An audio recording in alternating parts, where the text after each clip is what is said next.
One of my wishes is that those dark trees, so old and firm they scarcely show the breeze, were not, as 'twere, the merest mask of gloom, but stretched away unto the edge of doom.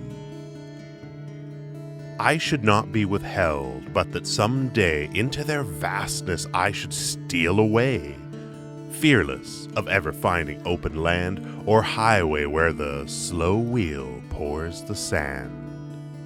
I do not see why I should e'er turn back, or those should not set forth upon my track to overtake me who should miss me here, and long to know if I still held them dear. They would not find me changed from him they knew, only more sure of all I thought was true.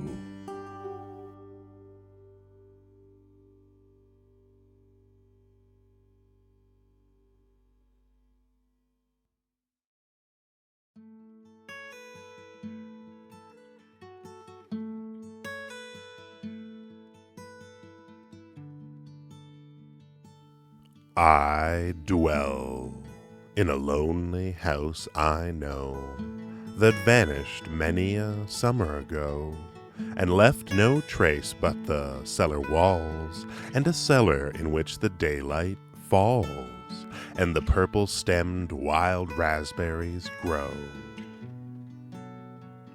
O'er ruined fences the grapevines shield, the woods come back to the mowing field. The orchard tree has grown one copse of new wood, and old where the woodpecker chops. The footpath down to the well is healed. I dwell with a strangely aching heart in that vanished abode there far apart, on that disguised and forgotten road that has no dust bath now for the toad. Night comes, the black bats tumble and dart, the whippoorwill is coming to shout and hush and cluck and flutter about. I hear him begin far enough away, full many a time to say his say, before he arrives to say it out. It is under the small dim summer star, I know not who these mute folks are, who share the unlit place with me. Those stones out under the low-limbed tree doubtless bear names that the mosses mar. They are tireless folk, but slow and sad, though too close keeping are lass and lad, with none among them that ever sings, and yet, in view of how many things, as sweet companions as might be had.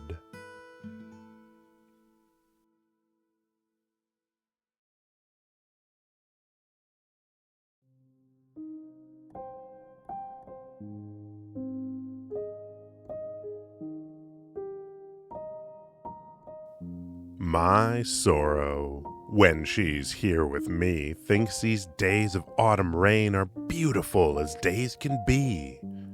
She loves the bare, the withered tree, she walks a sodden pasture lane. Her pleasure will not let me stay.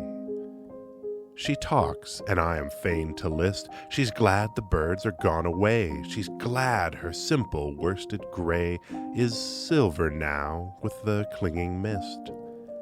The desolate, deserted trees, the fading earth, the heavy sky, the beauties she so truly sees. She thinks I have no eye for these, and vexes me for reason why. Not yesterday I learned to know the love of bare November days before the coming of the snow. But it were vain to tell her so, and they are better for her praise.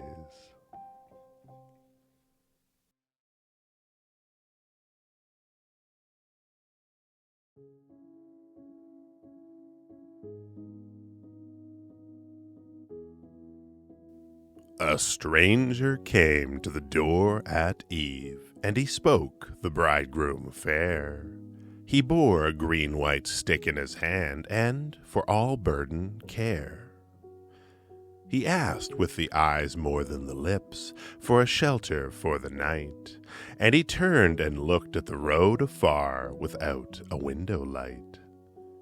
The bridegroom came forth into the porch with, "Let us look at the sky, and question what of the night to be, stranger, you and I."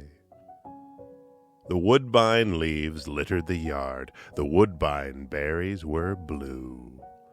Autumn, yes, winter was in the wind, stranger, I wish I knew. Within the bride in the dusk alone, bent over the open fire, her face rose red with the glowing coal and the thought of the heart's desire. The bridegroom looked at the weary road, yet he saw but her within, and wished her heart in a case of gold and pinned with a silver pin. The bridegroom thought it little to give, a dole of bread, a purse, a heartfelt prayer for the poor of God, or for the rich, a curse. But whether or not a man was asked to mar the love of two, the harboring woe in the bridal house, the bridegroom wished he knew.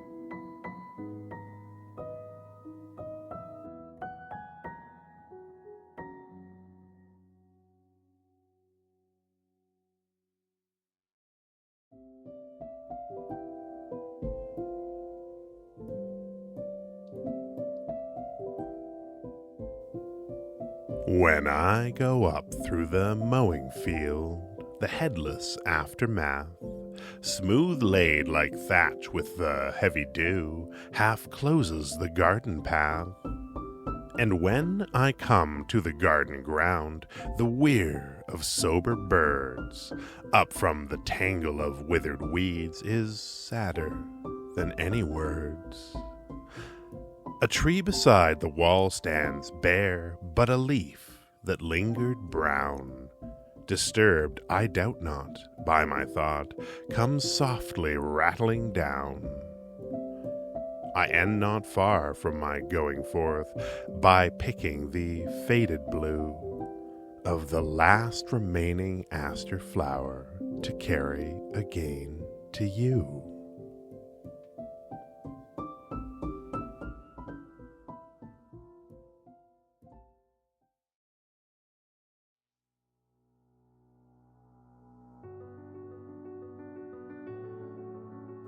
How countlessly they congregate o'er our tumultuous snow, which flows in shapes as tall as trees when wintry winds do blow. As if with keenness for our fate, our faltering few steps on, to white rest and a place of rest, invisible at dawn.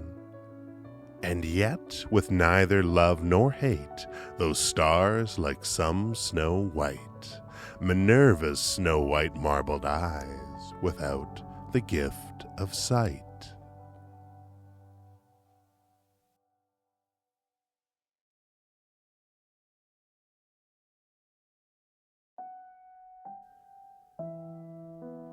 When the wind works against us in the dark, and pelts with snow the lowest chamber window on the east, and whispers with a sort of stifled bark, "The beast, come out, come out!" It costs no inward struggle not to go, ah no. I count our strength, two and a child, those of us not asleep subdued to mark how the cold creeps as the fire dies at length, how drifts are piled doorward and the road ungraded, till even the comforting barn grows far away. And my heart owns a doubt whether 'tis in us to arise with day and save ourselves unaided.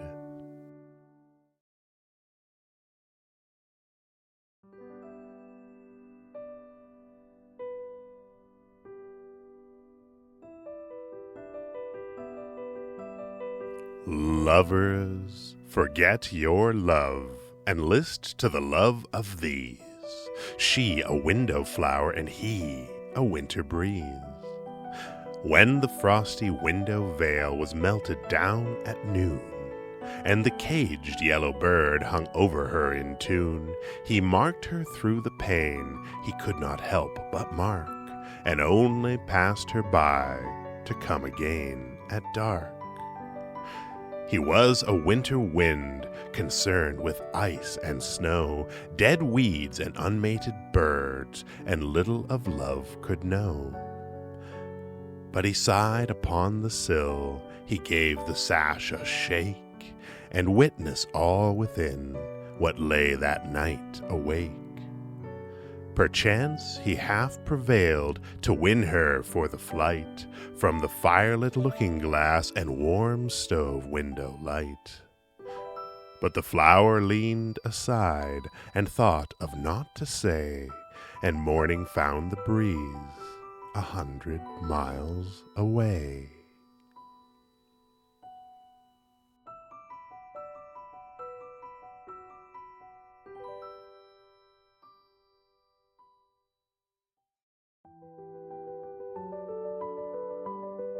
Come with rain, O loud southwester, bring the singer, bring the nester, give the buried flower a dream, make the settled snowbank steam.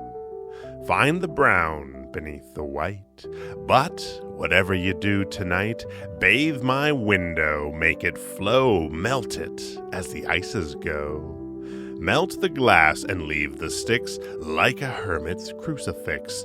Burst into my narrow stall, swing the picture on the wall. Run the rattling pages o'er, scatter poems on the floor. Turn the poet out of door.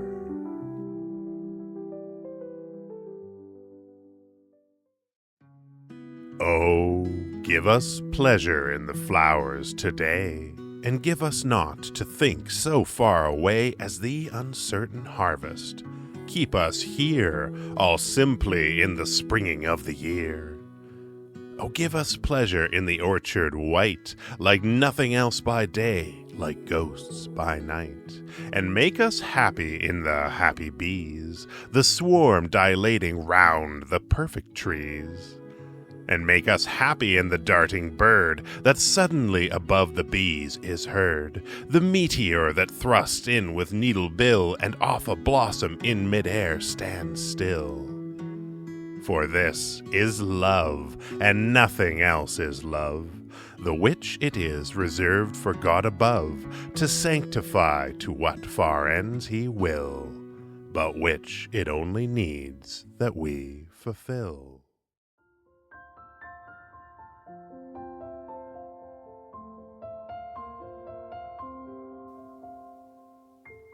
I left you in the morning, and in the morning glow, you walked away beside me to make me sad to go. Do you know me in the gloaming, gaunt and dusty gray with roaming? Are you dumb because you knew me not, or dumb because you know? All for me, and not a question for the faded flowers gay that could take me from beside you for the ages of a day. They are yours, and be the measure of their worth for you to treasure, the measure of the little while that I've been long away.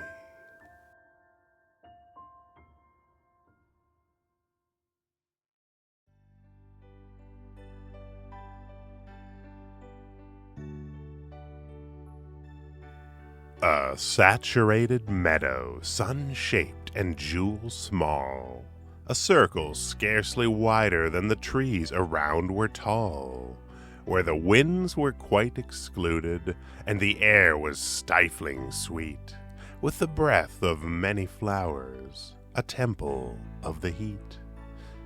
There we bowed us in the burning, as the sun's right worship is, to pick where none could miss them 1,000 orchises. For through the grass was scattered Yet every second spear seemed tipped with wings of color that tinged the atmosphere. We raised a simple prayer before we left the spot, that in the general mowing that place might be forgot, or if not all so favored, obtain such grace of ours that none should mow the grass there, while so confused with flowers.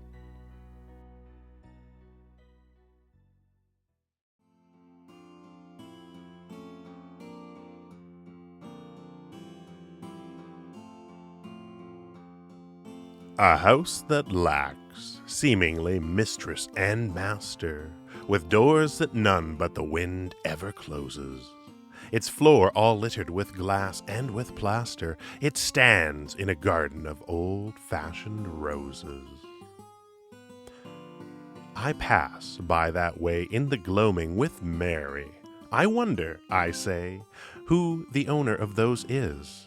Oh, no one you know, she answers me, airy, but one we must ask if we want any roses. So we must join hands in the dew coming coldly, there in the hush of the wood that reposes, and turn and go up to the door boldly, and knock to the echoes as beggars for roses. Pray, are you within there, mistress, who were you? 'Tis Mary that speaks, and our errand discloses. Pray, are you within there? Bestir you, 'tis summer again. There's two come for roses. A word with you, that of the singer recalling old Herrick. A saying that every maid knows is a flower unplucked is but left to the falling, and nothing is gained by not gathering roses. We do not loosen our hands intertwining, not caring so much what she supposes. There, when she comes on us mistily shining, and grants us by silence the boon of her roses.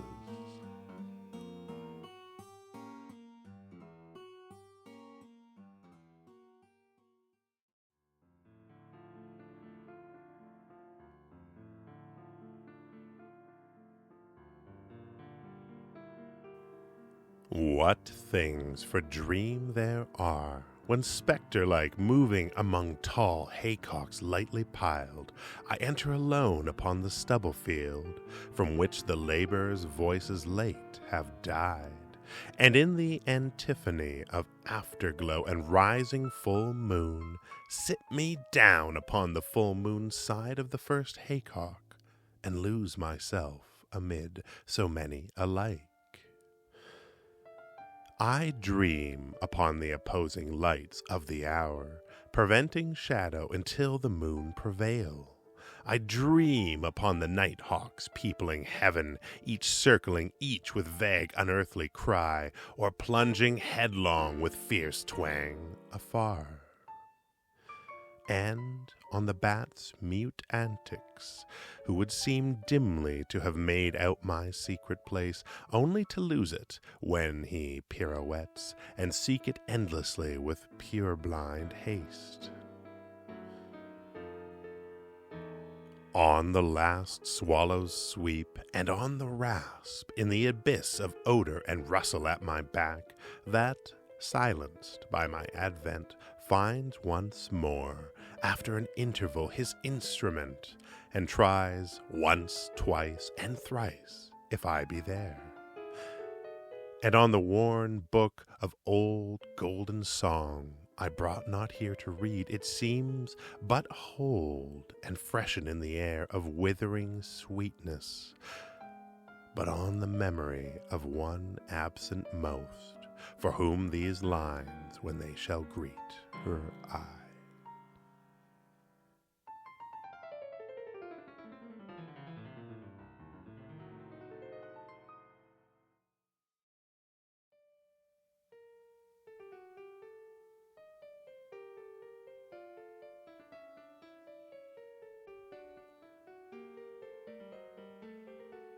When I was young, we dwelt in a vale by a misty fen that rang all night long, and thus it was the maiden's pale I knew so well, whose garments trail across the reeds to a window light.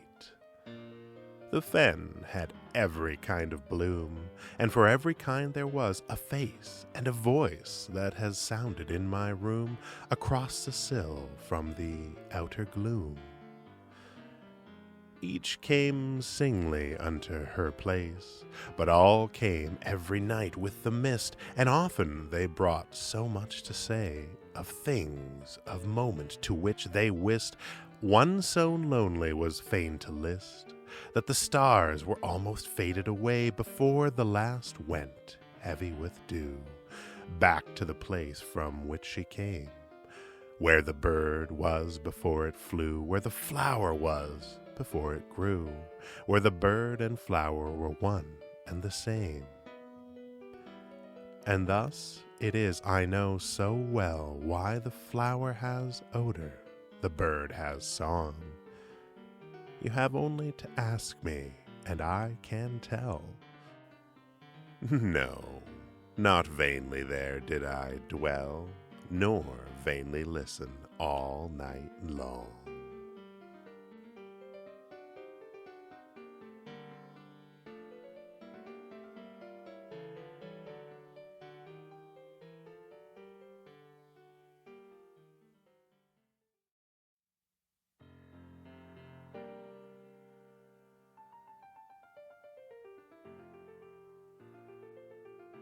I had withdrawn in forest, and my song was swallowed up in leaves that blew alway.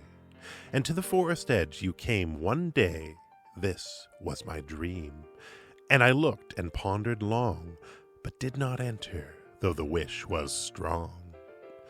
You shook your pensive head, as who should say, I dare not too far in his footsteps stray. He must seek me, would he undo the wrong.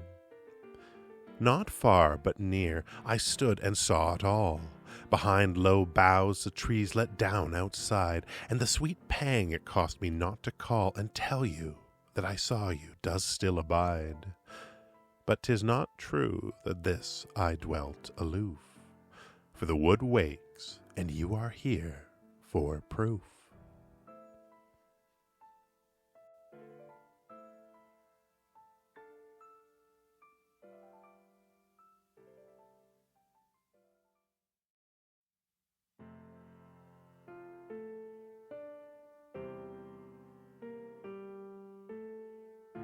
They leave us so to the way we took, and two in whom they were proved mistaken, that we sit sometimes in the wayside nook, with mischievous, vagrant, seraphic look, and try if we cannot feel forsaken.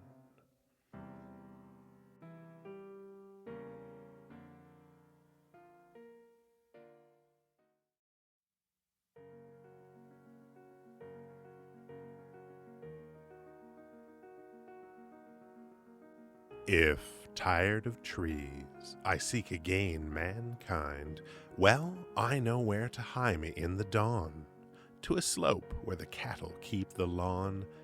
There, amid lolling juniper reclined, myself unseen, I see in white defined far off the homes of man, and farther still the graves of men on an opposing hill, living or dead, whichever are to mind.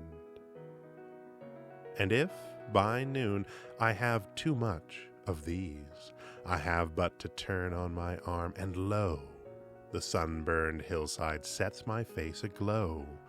My breathing shakes the bluet like a breeze. I smell the earth, I smell the bruised plant. I look into the crater of the ant.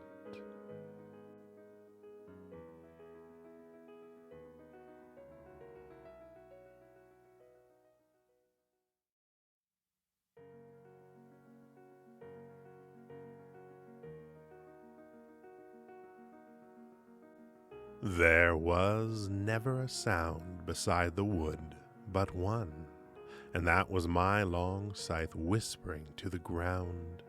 What was it? It whispered, I know not well myself. Perhaps it was something about the heat of the sun, something, perhaps, about the lack of sound. And that was why it whispered and did not speak. It was no dream of the gift of idle hours or easy gold at the hand of fay or elf.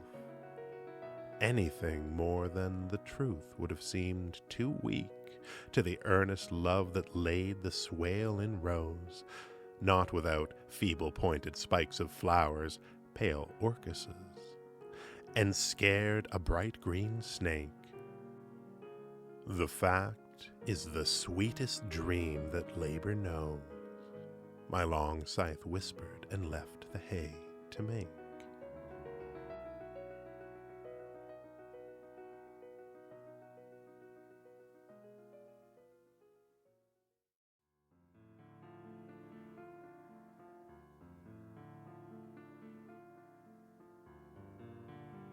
The well was dry beside the door, and so we went with pail and can across the fields behind the house to see the brook if still it ran.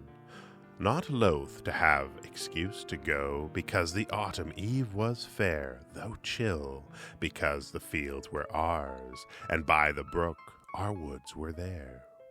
We ran as if to meet the moon that slowly dawned behind the trees, the barren boughs without the leaves, without the birds, without the breeze. But once within the wood we paused like gnomes that hid us from the moon, ready to run to hiding new with laughter when she found us soon. Each laid on other a staying hand to listen ere we dared to look. And in the hush we joined to make, we knew we heard the brook. A note as from a single place, a slender tinkling fall that made now drops that floated on the pool, like pearls, and now a silver blade.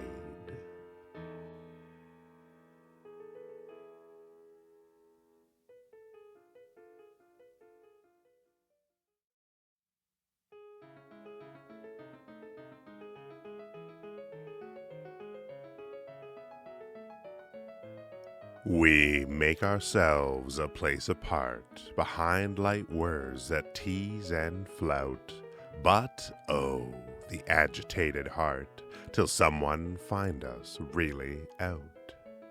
'Tis pity, if the case require, or so we say, that in the end we speak the literal to inspire the understanding of a friend. But so with all, from babes that play at hide and seek to God afar, so all who hide too well away must speak and tell us where they are.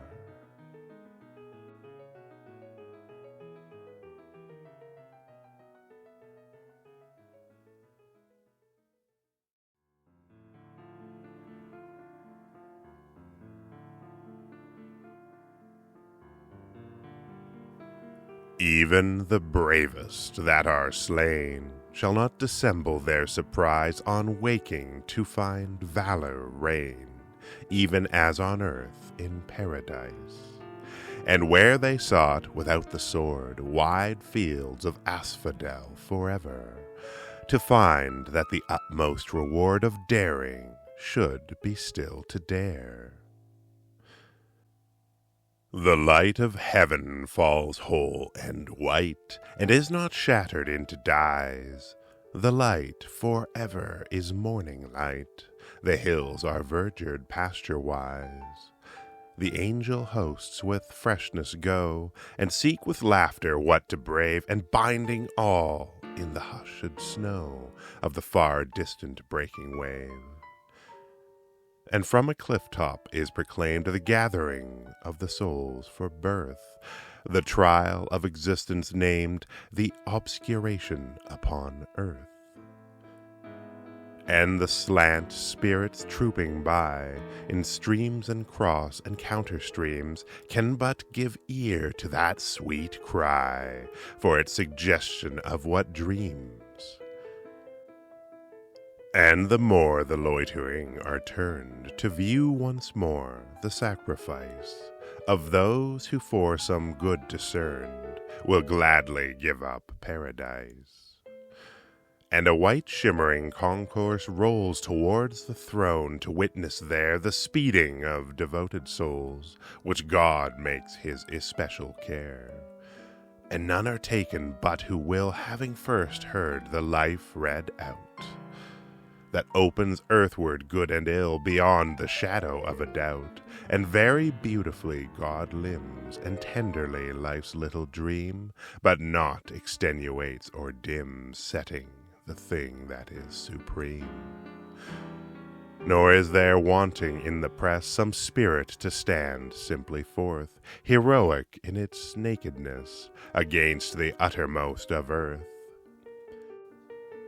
The tale of earth's unhonored thing sounds nobler there than 'neath the sun, and the mind whirls and the heart sings, and a shout greets the daring one. But always God speaks at the end. One thought in agony of strife the bravest would have by for friend, the memory that he chose the life. But the pure fate to which you go admits no memory of choice, or the woe were not earthly woe, to which you gave the assenting voice. And so the choice must be again, but the last choice is still the same, and the awe passes wonder then, and a hush falls for all acclaim, and God has taken a flower of gold, and broken it, and used therefrom the mystic link to bind and hold the spirit to matter till death come. 'Tis of the essence of life here, though we chose greatly still to lack the lasting memory at all clear that life has for us on the rack, nothing but what we somehow chose. Thus are we wholly stripped of pride in the pain that has but one close, bearing it crushed and mystified.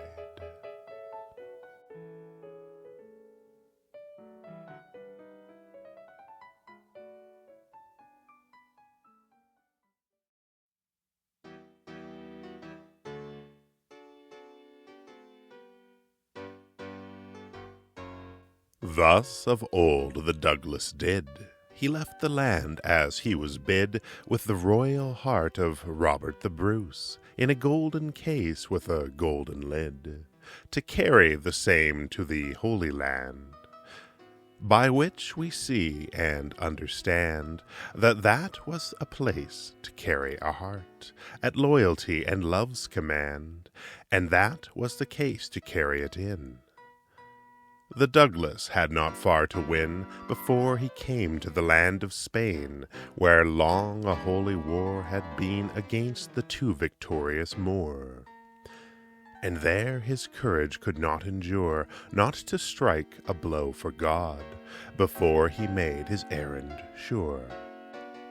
And ever it was intended so, that a man for God should strike a blow, no matter the heart he has in charge, for the Holy Land where hearts should go.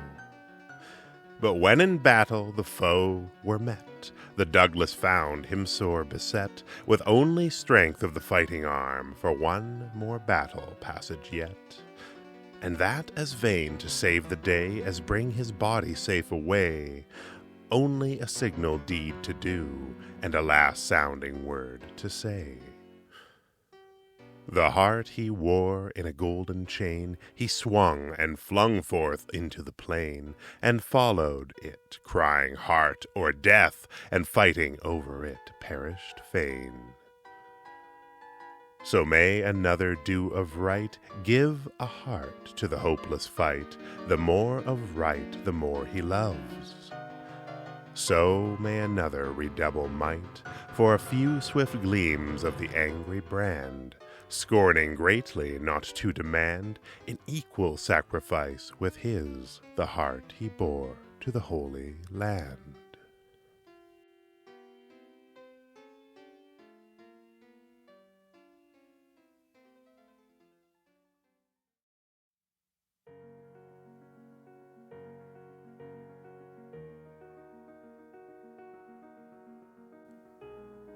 I went to turn the grass once after one, who mowed it in the dew before the sun. The dew was gone that made his blade so keen, before I came to view the leveled scene. I looked for him behind the aisle of trees. I listened for his whetstone on the breeze, but he had gone his way, the grass all mown, and I must be, as he had been, alone. As all must be, I said within my heart, whether they work together or apart. But as I said it, swift there passed by me, on noiseless wings, a wildered butterfly, seeking with memories grown dim o'er night some resting flower of yesterday's delight. And once I marked his flight go round, and where some flower lay withering on the ground, and then he flew as far as I could see, and then on tremulous wing came back to me. I thought of questions that have no reply, and would have turned to toss the grass to dry. But he turned first, and led my eye to look at a tall tuft of flowers beside a brook. A leaping tongue of bloom the scythe had spared, beside a reedy brook the scythe had bared. I left my place to know them by their name, finding them butterfly weed when I came. The mower in the dew had loved them thus, by leaving them to flourish, not for us, nor yet to draw one thought of ours to him, but from sheer morning gladness at the brim.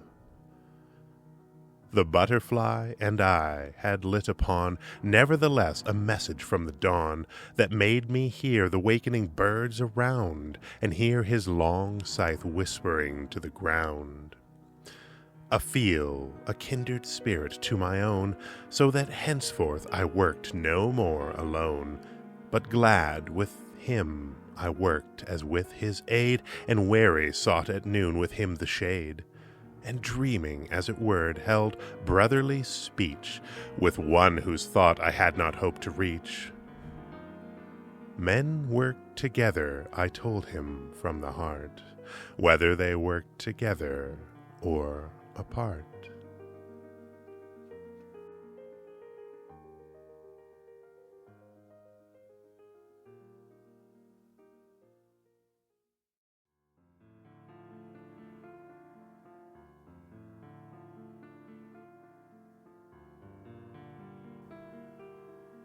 Two fairies it was, on a still summer day, came forth in the woods with the flowers to play. The flowers they plucked, they cast on the ground for others, and those for still others they found. Flowers guided it was, and they came as they ran on something that lay in the shape of a man. The snow must have made the feathery bed when this one fell on the sleep of the dead. But the snow was gone a long time ago, and the body he wore nigh gone with the snow. The fairies drew near and keenly espied a ring on his hand and a chain at his side. They knelt in the leaves and eerily played with the glittering things, and were not afraid. And when they went home to hide in their burrow, they took them along to play with tomorrow. When you came upon death, did you not come flower-guided, like the elves in the wood? I remember that I did.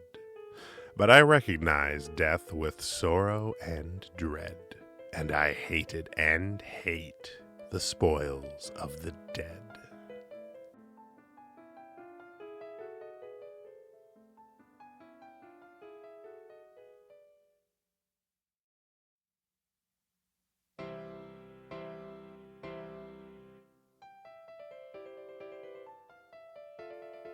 Pan came out of the woods one day. His skin and his hair and his eyes were gray.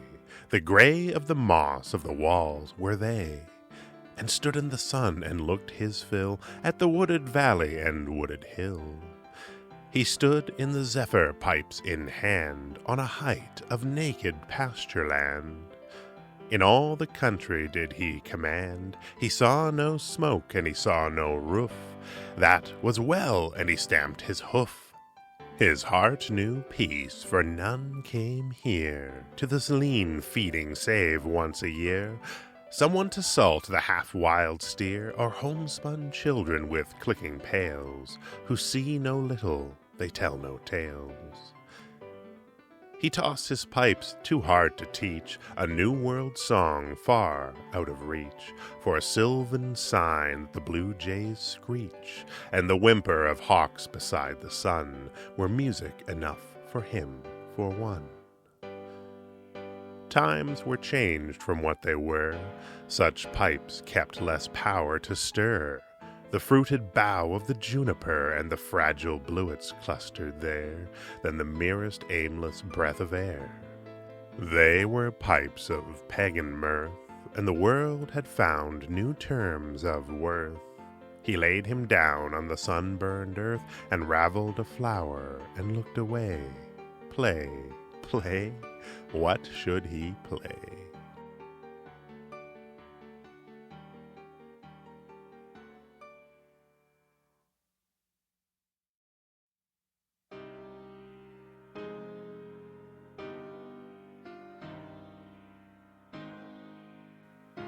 It was far, in the sameness of the wood. I was running with joy on the demon's trail, though I knew what I hunted was no true God.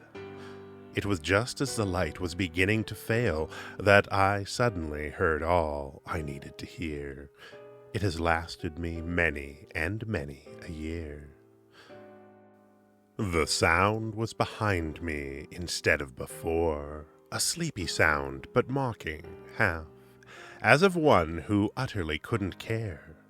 The demon arose from his wallow to laugh, brushing the dirt from his eyes as he went, and well I knew what the demon meant. I shall not forget how his laugh rang out. I felt a fool to have been so caught, and checked my steps to make pretense it was something among the leaves I sought. Though doubtful whether he stayed to see, thereafter I sat me against a tree.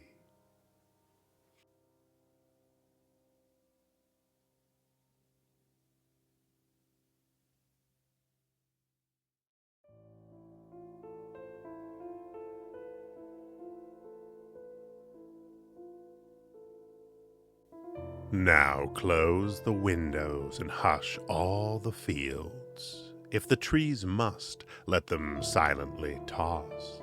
No bird is singing now, and if there is, be it my loss. It will be long ere the marshes resume. It will be long ere the earliest bird. So close the windows and not hear the wind, but see all wind stirred.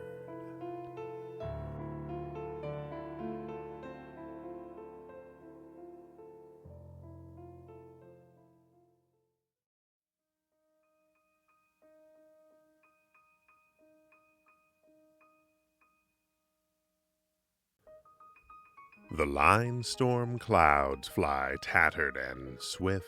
The road is forlorn all day, where a myriad snowy quartz stones lift, and the hoof prints vanish away. The roadside flowers, too wet for the bee, expend their bloom in vain. Come over the hills and far with me, and be my love in the rain. The birds have less to say for themselves in the wood world's torn despair than now these numberless years the elves, although they are no less there. All song of the woods is crushed like some wild, easily shattered rose. Come be my love in the wet woods, come, where the boughs rain when it blows. There is a gale to urge behind, the bruit are singing down, and the shallow waters a-flutters with wind from which to gather your gown. What matters if we go clear to the west, and come not through dry shod? For wildling brute shall wet your breast, the rain-fresh golden-rod. Oh, never this whelming east wind swells, but it seems like the sea's return to the ancient lands where it left the shells before the age of the fern. And it seems like the time when after doubt our love came back amain. Oh, come forth into the storm and rout, and be my love in the rain.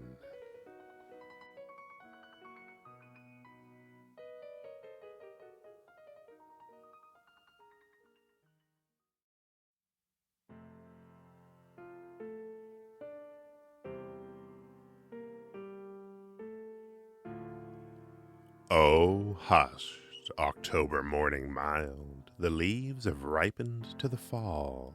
Tomorrow's wind, if it be wild, should waste them all. The crows above the forest call, tomorrow they may form and go.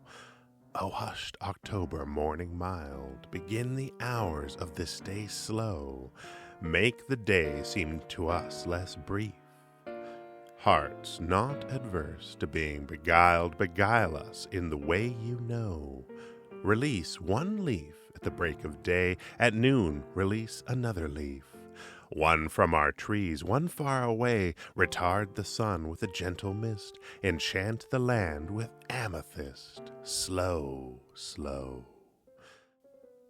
For the grape's sake, if they were all, whose leaves already are burnt with frost, whose clustered fruit must else be lost, for the grape's sake along the wall.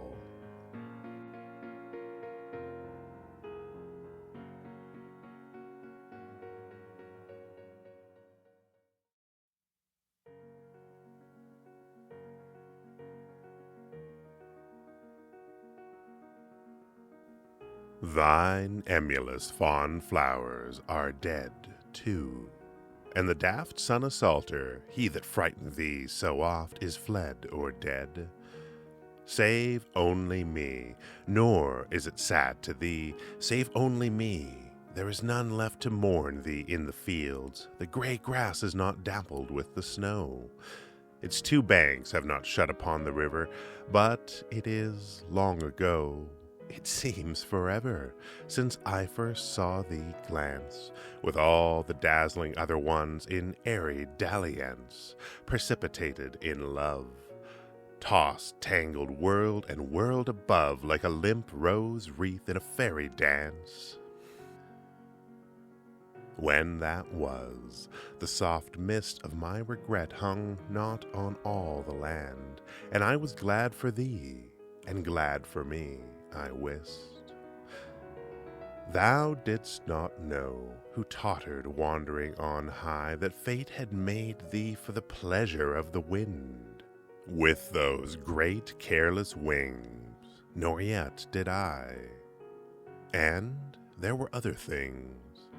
It seemed God let thee flutter from his gentle clasp, then fearful he had let thee win too far beyond him to be gathered in, snatched thee o'er eager with ungentle grasp. Ah, I remember me, how once conspiracy was rife against my life, the languor of it and the dreaming fond. Surging the grasses dizzied me of thought, the breeze three odors brought, and gem-flower waved in a wand. Then, when I was distraught, and could not speak sidelong full on my cheek, what should that reckless zephyr fling, but the wild touch of thy dusty wing? I found that wing broken today, for thou art dead, I said, and the strange birds say, I found it with the withered leaves under the eaves.